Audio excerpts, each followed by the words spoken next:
Hello. This is a new episode with BYOK HR.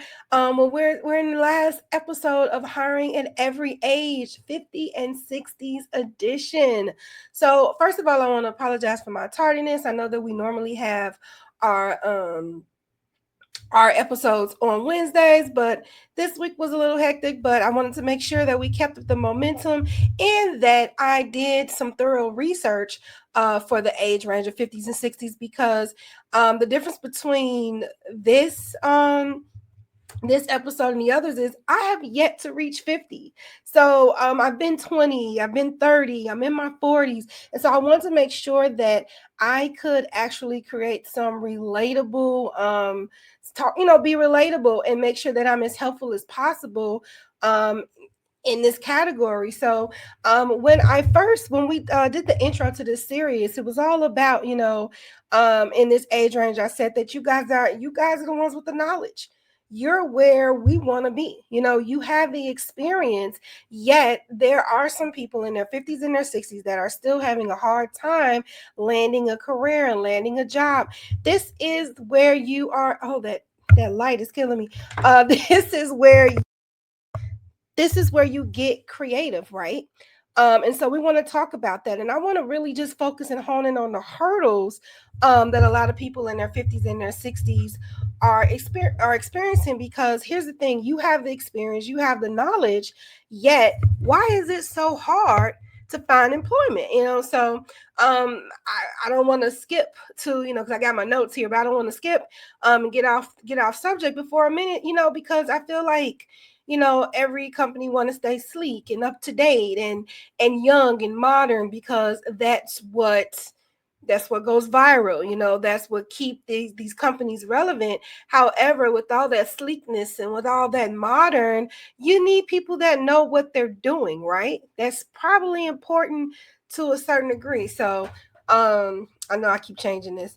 So anyway, I set it up before I start, and then I'm like, I don't like that. So anyway, let's go to the notes. So despite record high longevity, like I just said, working extended years, signs of ageism is still in the hiring. Like, for instance, when you're in the when you're looking at job descriptions, certain words as freshly graduated, that's like that's kind of like a hint of they only want a person in a certain range, like, or in a graduate program, or just graduated from a graduate program.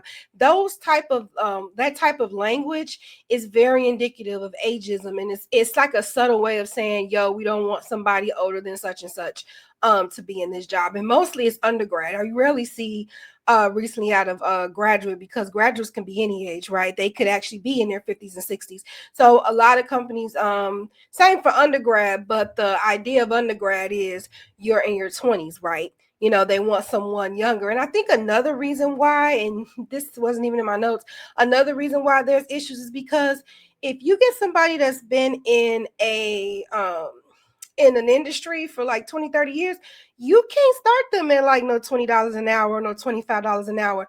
They want coins, and I think sometimes the companies just don't have it, or they just don't want to pay it. They can give it to someone in their 20s and their 30s that will take the $25, $30 rate, and instead of paying this experienced person the $50 and $60 an hour. So I think that's also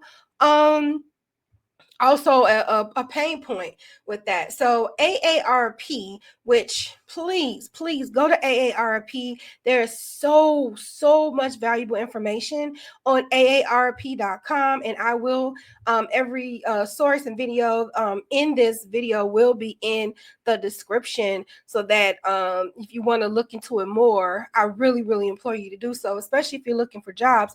AARP reports that earlier 2 out of 3 workers over 50 have seen or experienced age discrimination on the job. So today we're going to talk about ageism, thoroughly talk about ageism, how to detect it and what to do about it when you do detect it, even when you are at the job and you feel like you're experiencing ageism, retaining power in this biased system, and it's the early retiree revolution.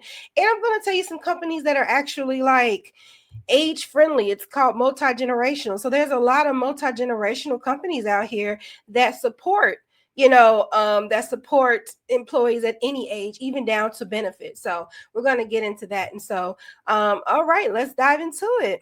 So our first chapter is talking about ageism. If you don't know what ageism is, it's basically someone being discriminated for their age, for being a certain age. Or you find that a lot of people are pushed out of their companies when they are a certain age. Unfortunately, I have a friend, or a couple of people actually, that were terminated right when they were about to retire. And they had like a great record the entire time. And then I think one mistake or one little thing, and they just were terminated. Like no write-up, no suspension, just terminated. And the companies can do that, especially in the at-will state. It was Indiana, it was an at-will state, so they can do whatever they want, and you can go to EEOC, and we'll talk about that later, and fight for it. But you have to understand, when you go to EEOC, you can't just contact them and be like, well, I feel like I was discriminated against, and I feel, no, you have to have documentation. You have to have, emails showing where you were being celebrated, or emails lifting you up for saying, oh, you always have perfect attendance, you always have a great attitude, and da da da da. You need to have documentation, because if you're getting 20, 30 years worth of emails stating how wonderful you are and how great your attitude is and how you're high performing on the job, and then all of a sudden you get fired because you're a low performer or you're rude, that's tricky, right? But you have to prove that. So if you are experiencing anything like that, please contact me at info@beyourownkind.com, and we can really get into it, because it's different situations, but I just want to put that out there. So let's talk about ageism. On my notes, because we're going to stay to the subject, ageism isn't always overt. It hides behind phrases like we said earlier: cultural fit, digital native, or fresh ideas. Anytime you see in the word new, fresh, rejuvenated, rebrand, things of that sort, that is pointing towards ageism, because when you think of new, you don't think of 50 or 60 years old, even though 50 or 60 is not really old. I don't even understand this day and age where growing old is no longer celebrated. Like, everybody wants to stay young. Where's the wisdom in that? And we've been young. You know what I'm saying? Do you want to be forever young for real? Because the wisdom and the knowledge and the patience and all those goodies come with getting older, growing older, having experiences. But if everyone want to stick and look 20 and be 20, in their 30s, 40s, and 50s, then who is helping the youth? Who are helping the actual 20 and 30-year-olds that's trying to navigate through life? We're supposed to be like the wisdom type people. And I'm 40, so I don't even think I've made that 42 actually, but I don't think I've even made that group yet until I'm 50. So, I want to make sure that somebody can learn something from me. Anyone that's willing to listen, So, because I think that this culture of staying younger, staying sleek, in your personal life, it has kind of heightened the already existing ageism in the professional world, in my opinion. So, like I said earlier, some companies unintentionally age out older workers through new tech rollouts, with new software. And it's like barely any training for that. And people like 40s and under, they can kind of just pick up on how to do things easier, because the difference in softwares is just the different buttons you have to press, right? But if you don't have like common general knowledge on how to navigate through a computer, it's hard, right? It's harder. And so instead of instilling these extensive training programs, because they're trying to get that work out, they don't have time for that. Some of the older workers get pushed in the back burner, and they get pushed out of their job because they are no longer quote unquote relevant, but that's only for tech. But what about that knowledge? I had someone that worked, I talked about this law firm, probably because I was there for 11 years, majority of my life. But there was this lady at a law firm I worked at for over 11 years, and she had documentation dated back almost to the beginning of when she started at the firm. And when she was let go, we were lost. All we had was like her notes, but I imagine all the things that we missed, like that was in her head, like all the knowledge and experience that she accumulated over the years. You just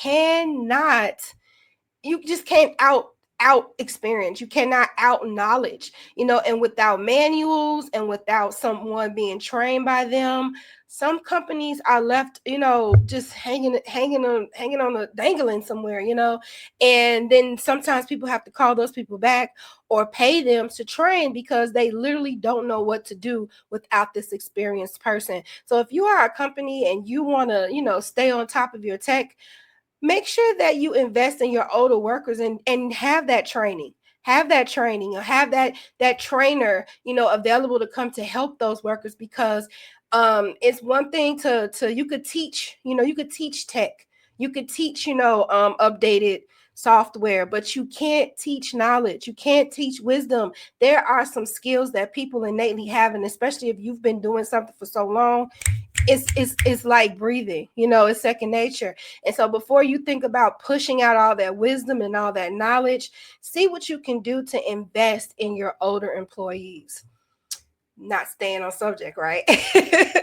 So also in my notes is talking about discussing the psychological impact, being overlooked despite the decades of loyalty to a company, the experience that we talked about. And I found a TikTok video that I wanted to share because, like I said, I am not this age yet, so I don't want to have this video like I understand or that I know, because I'm not yet attained, God's willing, being over 50. So this individual, her name is Kristen TikToks, and she's just talking about a little bit about being Okay, over so I'm 50. gonna make this video. I might delete it later. I have no idea. I have a feeling I'm not the only Gen Xer in this situation right now. I am unemployed and have been for 6 months. My unemployment just ran out, and today I went to explore career paths that the state might fund me getting a certificate in, even though I have a bachelor's degree, completed Seth Godin's all 10B. And that's another thing. She's saying she has degrees. She already has this, yet she finds herself having to be certified in a certain area. And we've talked about this in the last couple of videos where I say Coursera, LinkedIn Learning, things of that sort, saying relevant, because just because you got a bachelor's in psychology 25 years ago, all that information could be outdated. And so you have to make sure that you stay up with the times. And so, yes, never stop getting those certifications, never stop visiting those webinars. You want to make sure that you always have the up-to-date knowledge in your field. I have 25 plus years of experience in what I'm doing, but the job market is a mess right now. I don't know about the rest of you, but I'm getting some interviews. Occasionally I make it to the final rounds, but I'm 6 months without a job. Gen Xer, though, I'm in the 50-ish range. I'm really feeling it this time in my job search, and so I thought I would just start a conversation and share what's working, what's not working, and let you guys guide me on what kind of content you want to hear from me. Okay. And so I see this comment over here from Sonia77. She says, I feel you. 25 years in the dental field, and before I fell sick and had to quit work, I was feeling it too. I noticed that the younger you are, the cheaper they hire you for. The older ones, like me with years of experience, were getting shoved out the door. Can't speak for all jobs, but it definitely hits the dental world hard. I don't know how or where my health is going from here, but if and when I do get better, I'm scared to go back out there. I know nothing else. And I know I will not be offered what my experience is worth. I see myself working from home when that time comes. And we talked about that. Let me put my glasses on so I can actually see when I read. But we talked about that. We talked about how people are kind of just going for work from home jobs, because at least if you're not going to be paid, what you expect to be paid, you'll at least have that flexibility and you won't have to like pay for like travel costs. So I'm just sad that this is happening. Like, I knew this was a thing and I knew this was an issue. I just didn't know. I thought, we had made some type of some type of ground. You know what I'm saying? So let me see. So we talked about that. And now I want you to kind of like recognize like your power in a bias system. And so I think that this is important. This is still tied into ageism. But there's just so much information that I came up with. And I don't want to like overload you because this is supposed to be a okay, Renita, I already know what I'm experiencing. How can I get out of it, girl? Right. But I want you to know what you can do if you are presently experiencing ageism. I want to let you know what you got to do. So, recognizing this, my note says that talk to your HR, look for patterns, and when you talk to HR, please have documentation. There is a thing. What is it? SYA. No, yeah, SYA. If you know, you know. Save your butt. I'm sure you. I'm sure 50s and 60s. You know what that is. Save everything. If you have a verbal conversation, memorialize that in an email.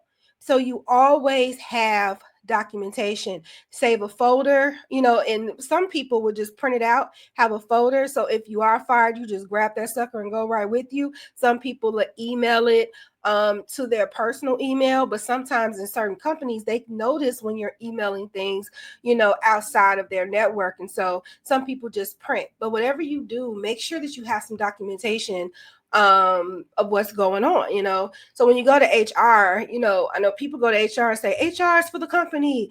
They're supposed to be for us. Hey, HR is for both, but HR is highly on the side of the company because that's the person that paid them. Our job is to protect the company. Our job is also to help the employees, but top tier is the company. If you're suing the company, we can't we can't be on your side anymore, you know, unless you have the documentation. But if you're just saying it's discrimination, blah blah blah, we have to fight that. We have to protect the company, you know. But we try to make it comfortable. And if you come to us ahead of time and with the documentation, and we can have the meetings and we can look at this person and look at this performance, things can be done, you know. So if you protect yourself, help us help you.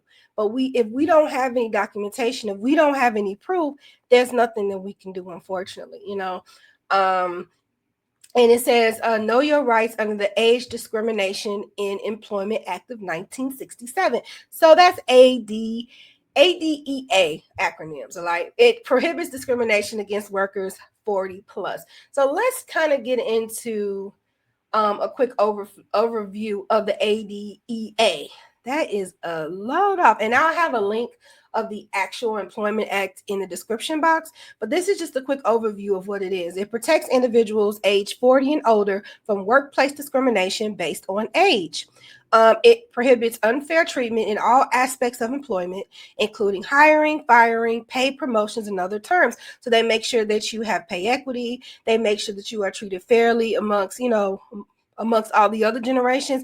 They make sure that you have equity. That is what this law is supposed to do. So this law applies to employers with 20 or more employees. So if you are in a small business and 19 under, you may once again just have that documentation. So the protection is let me see. The scope is it is applied to private employers with 20 or more employees, state and local governments, and employment agencies. It's enforced by the Equal Employment Opportunity Commission, which you guess EOC, and they're responsible for reinforcing this act. But once again, you have to have documentation when you are submitting things to the EOC. Prohibitions: it is illegal for employers to deny job opportunities or otherwise adversely affect an employee's status because of age. This is why we have that underlying language, right? Brand new, innovative, because it's low, like you low key can get away. They can't tell you the words that you exactly can put in a job description. And we're gonna do a series in the future about job descriptions because I feel like people don't know how to use their job description or future job description to their advantage. So look out for that. I'm in compensation recently, and so I have learned like, oh man, job description is not just telling you what you're doing. There's a lot in there, even with the words in a particular language. You could point out like, especially if they're updating your job description, you know, and they're adding this new language. So what does that mean for me? You know. Anyway, It also makes it illegal for employment agencies to refuse to refer for employment or classify individuals based on age, and for labor unions to exclude or expel members based on age. We talked about that last episode. Matter of fact, I guess go back to the 30s and 40s because we kind of covered this, where the unions are the union apprenticeship. They had to eliminate the age. It used to be like a age limits when entering to these apprenticeships, and now you could be 50 and start a trade. They got rid of that. They got rid of that because it was going against ADEA. And so it says the amendment to this act was the original act was later amended to remove mandatory retirement for most workers. If you want to work till you're 90, do you, boo? As long as you are mentally cognitive and you still know what you're doing.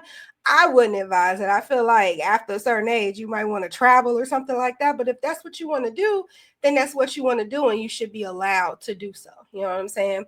So these are just some quick tidbits about the Age Discrimination Employment Act. I feel like that's easier to say than the acronym that of 1967. Sorry. And so make sure that you look into that. You know what I'm saying? Make sure that you know your employment rights. And that's what not just this video, but that's what this channel is about.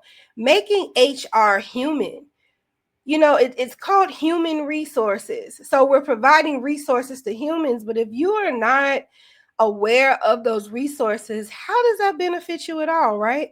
Utilize your HR, read your handbook, read your job description, make sure that you check your salary and make sure that your salary is in line with your industry. You know what I'm saying? Like if there are things there are ways that you can, not want to say finagle, but there's a ways that you can look out for yourself and make sure that you're getting your just due. And that is what this channel is about, because I'm not gonna inundate you with big words and big terminology without breaking it down. And really, that's not even my style. Like, even when I'm learning things, I need to learn them at my level, and so I present them at my level too, in hopes that you can understand and keep up with what I'm saying, hence the notes, right? So let's go back to the notes here. So you're recognizing your power in a biased system. And once again, if it don't seem right, if it seems like, this new technology, I'm having a hard time, nobody's helping me, and then next thing I know, I'm in the office of a forced retirement, Scotty, you have a problem there. So don't just sit there and take it. You don't have to just sit there and just take it. And this is a huge, I was reading that ageism is very prevalent in the tech age, very prevalent, because with technology it's always moving, always going.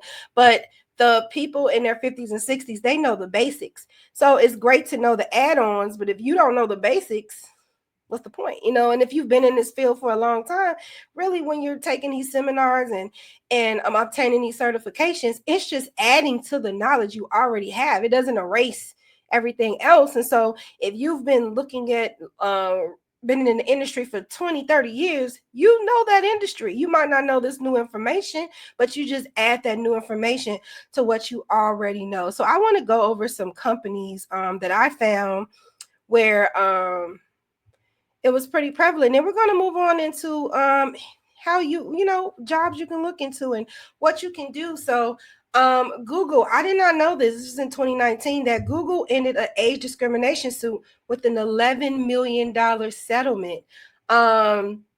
They agreed to pay this because it involved 227 people accusing the company of systemically discriminating against job applicants who were over the age of 40. Under the final settlement agreement presented to a judge July 19th, planets will collect an estimated $35,000 each. Good for them. Good for them. So the initial plaintiff was a software engineer who said that Google interviewed her 4 times from 2007 to 2014. when she was 47, but she was never hired. So she accused the company of hiring younger workers based on a cultural fit. Now, Google is one of those companies that have to stay sleek and have to stay up with the times because, I mean, Google is now a verb. When it's like, hey, what is this? Google it. They have to stay up with the times. And so you may not fit their little cultural. If you don't come in looking younger, if you're dressed a certain way, you can, I'm not saying they did this, but you can inadvertently be judged by that. So there are a lot of younger people. I know I said earlier why people want to stay young and probably to get opportunities, because if you look outdated, if you don't look like you're flowing with the times, you're pretty much Xing yourself out as being a future incumbent with the company. How do you pronounce that word?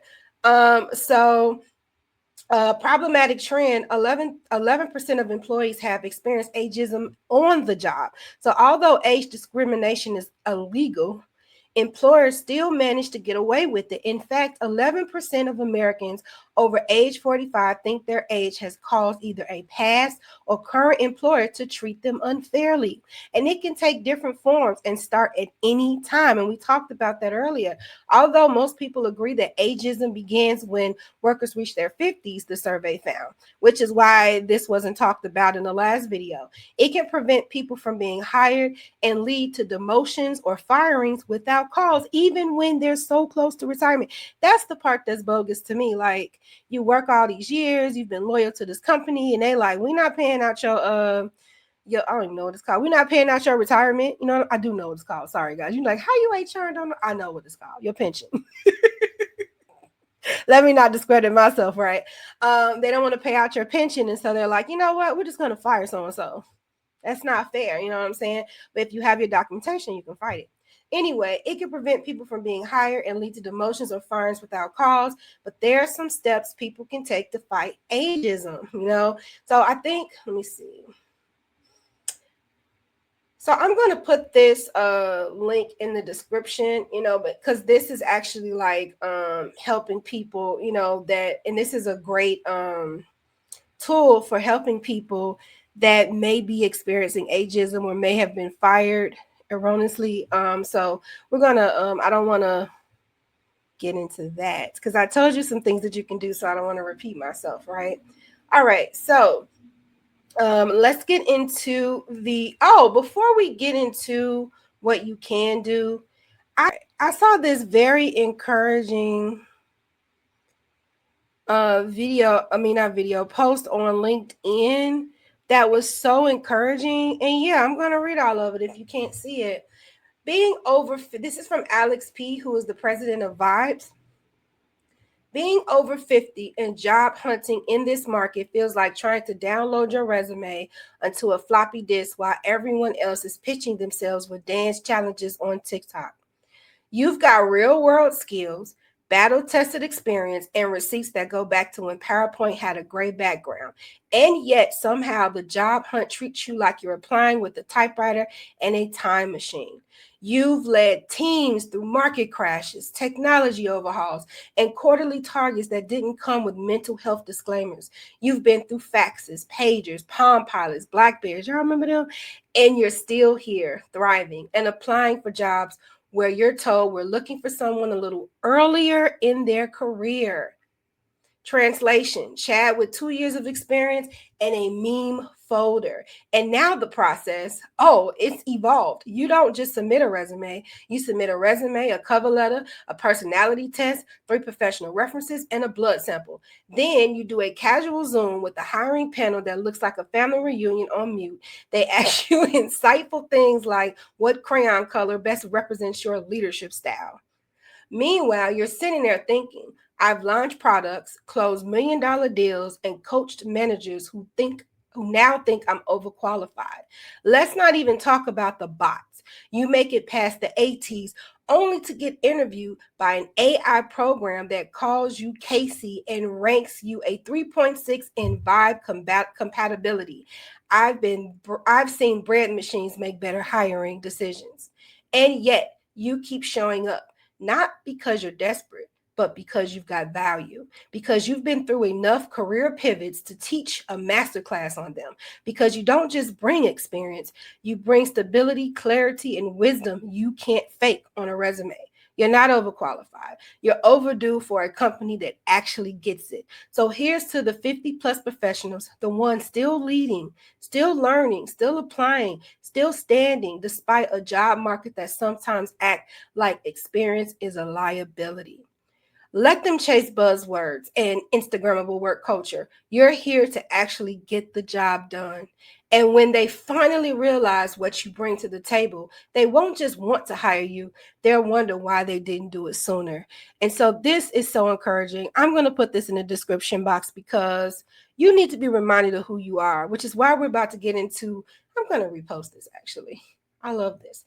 Which is why I really want to get into our next subject, which is the early retiree revolution. Yes, so now we're getting into the good stuff. You know how to protect yourself. You know how to recognize ageism, and companies trying to push you out. But there are many early retirees that's re-entering the workforce. And as I said earlier, for purpose, for impact, it's not always about income when people are searching for jobs. And so, like as I said in the first, I'm really doing shameless plugs for all of my episodes, right? So in the introduction to this series, I said that you guys are the mentors, you are the consultants. So be that. You know what I'm saying? Consulting, contract work. You can you can use your expertise and work a full-time grind. So if you don't want to do that 9 to 5 anymore, you can say, hey, I was just like to use an accountant. I've been an accountant for 25 plus years. I would like to be a fractional worker, which we learned last which we learned last week is senior level work, and you're on retainer basically. So when they need you to fill in on projects, when they need your expertise, they'll contact you. You're on retainer, so that's money that's constantly flowing into your bank account, on top of your pension if you're retired, or just money on top of if you're still working. That's extra money that you are earning on the side. Mentorship programs, coaching younger professionals at startups.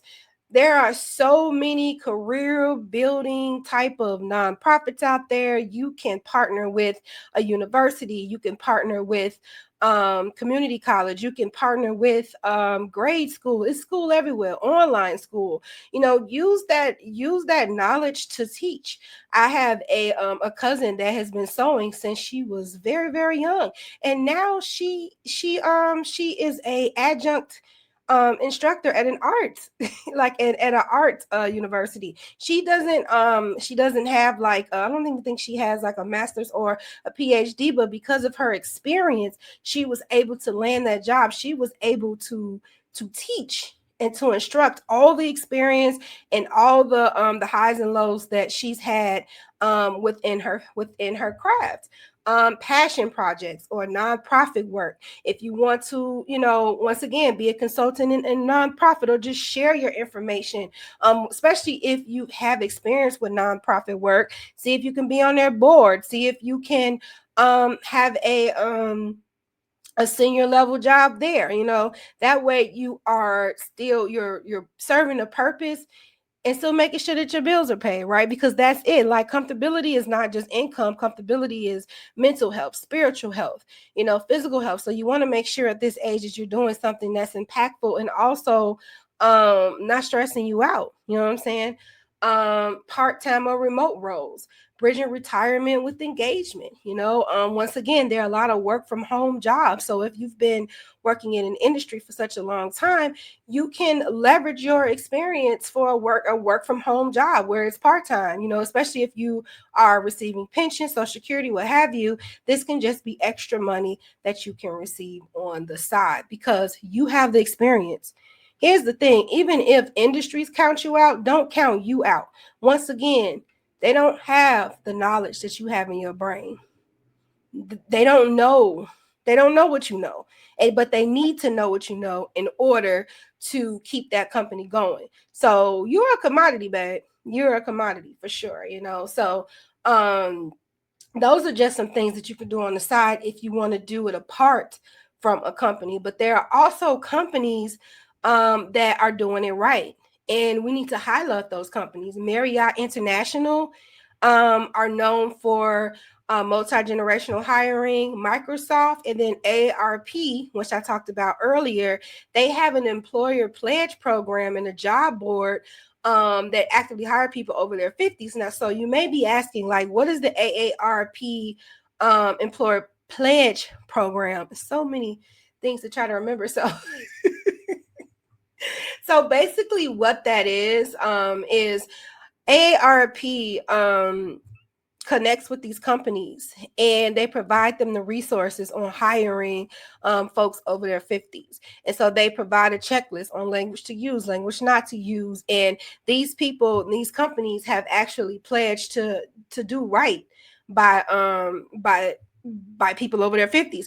And so the companies and organizations that signed the pledge, they have an advantage of an extensive list of resources from AARP, including, like I said earlier, age inclusion list, age inclusion digest monthly newsletter, digital collaborative efforts, company workshops, quarterly calls to the network and other pledge signers, intergenerational toolkit, AARP job postings, opportunities to present to the AARP work webinars, say this, not that, a manager's guide to hiring. So if you want to if your company hasn't pledged for this, maybe you should. If you are a small business owner, maybe you should try to link up with AARP and see how you can get them experienced folks in there. See how you can get those people that already have those soft skills, or those people that are self-starters, and you don't have to tell them every step of the way to do something. But here's the thing. Also, make sure you're not discriminating against the people that's under 52. So I feel like a multi-generational, or what they call it, co-generational situation kind of balances out a company, right? You know, because you got those 20s and 30s that kind of like can keep up with the times. They can keep the older people young, and the older people can keep the younger people informed. So it kind of balances out. So you don't want too many 20, 30 year olds and too many 50, 60s. You want to balance. You want to balance. That's why I don't understand ageism, because I feel like it's imbalance if you have all these novices that have just been in the industry for 2 years versus not getting rid of all of your people that's been there 20 plus. So I don't know. I don't understand that personally, you know. And so I did find a site, agefriendly.com /jobs. So these are the Age Friendly Institute Certified Age Friendly Employer Program. Have you heard of that? Well, now you have. It is an initiative to identify those organizations that are committed to being the best places to work for employees 50 and up. Look, y'all, these are all the companies. These are all the companies that are out here looking to hire you. You see all that? Do you see all that? And this link is going to be in the description box. So all is not lost. You got AARP out here having the companies, you know, sign up to do better, you know, with our 50 and up folks. You have this association, Age Friendly, that have all of the companies listed that actually are, you know, in line with eliminating ageism. And then there is also if you want to do nonprofit, or if you want to do programs that's kind of co-generational, we talked about that 5 seconds ago. I found this called Co-Generate. It's just older and younger generations working together to solve world problems. Because once again, you need a balance. You need 20, 30, 50, 40, 50, 60, 70. You need all of these decades coming together, because how else can we have that balance? How else can we, and we can learn from one another. An older person can learn from a younger person. I'm saying that an older person can learn from a younger person. It's not just you spilling out knowledge. They also can teach you things. And so I feel like once we get over that older people feeling more intimidated about younger people, or younger people looking down on older people because they're old, you know, they're older, and we just, like, once again, you'll find that balance, like everyone helping each other actually leads to a positive and a productive company. You see a little dance? You know, so everyone can learn from everyone. You are never too old to learn. And I say that to my novices as well. I'm calling you the innovators, the consultants, the mentors, but also make sure that you're open to being mentored. and learning the stuff that you are not aware of, learning the tech, being patient with yourself with the tech, and being around those folks that are patient. I had a lot of clients in 2020 during my freelancing that were 50 and up. And really, they were discouraged anytime it came to Canva or if it came to like social media. They were discouraged because they used to be brick and mortar, and they had to transition into the tech world. All it took was patience. All it took was, hey, this is how you do it. And I think the intimidation comes from, oh, this is going to be hard. But if you have someone that sit and that is patient with you and can show you like, oh, this is how you do it, you press this button right here, let me send you a list of that. We have to be patient with people. Older people have to be patient with younger people, and younger people have to be patient with older people. It's all about understanding. It's all about iron sharpening iron, so, and it's all about knowledge. Like, of course, something is hard and intimidating when you don't know how to do it, but when you start to do it and you do it more and more and more, you get sharpened. I didn't know anything about podcasting. I didn't know anything. I hate public speaking. I tell you guys that all the time. And the more that I public speak, the more I am more confident. Like, I'm real confident online, but I have to get more confident in person too, because I started this in 2020 when we were in the house. So I'm like, oh, okay. And then when I went back to work, they're like, oh, you got to present in front of these people in public. Like, oh, no, I don't want to do that. You have to push yourself outside of your comfort zone. So if you're staying within your comfort zone, if you're okay with, spending like an hour or so on interviews and not getting calls back, then that's fine. But if you want to not feel like you're spinning your wheels, you're going to have to think outside the box. You're going to have to do those certifications. You're going to have to maybe build your own consulting company, and you're going to want to look up companies that will not discriminate against your age, and that they will literally look at your qualifications and how you can become an asset to that job. So, oh God, we finished in 42 minutes. We did good, guys. And I stayed more on subject this time. See? Practicing, because I got these notes over here, right? So I do have a closing here that says, your experience is not outdated. It's the blueprint. You've survived industries, technologies, and trends. You are proof of adaptability. So that's nothing different than you adapting now. You are valuable. Don't let any industry or anybody tell you that you're outdated, because you're not. And this concludes our series of, getting a job at every age, So if you want to go back to those 30s and 40s, and then we have another video with 20s, I do really encourage you to do that, or to forward that to other people within those particular decades. And we're going to start a new series next week. I am on the fence. I am thinking of doing a deep dive into DEI, because I'm not sure everybody really understands what that is, especially at the state of today, where it's like, everyone's included, but not, so it's just kind of confusing. It's like, we don't want pronouns, but we want all diverse people to, diversity, basically. And it's like, so I don't know. I think I want to get into that, and I want to get into more employment law, so that you guys are staying like informed of your laws.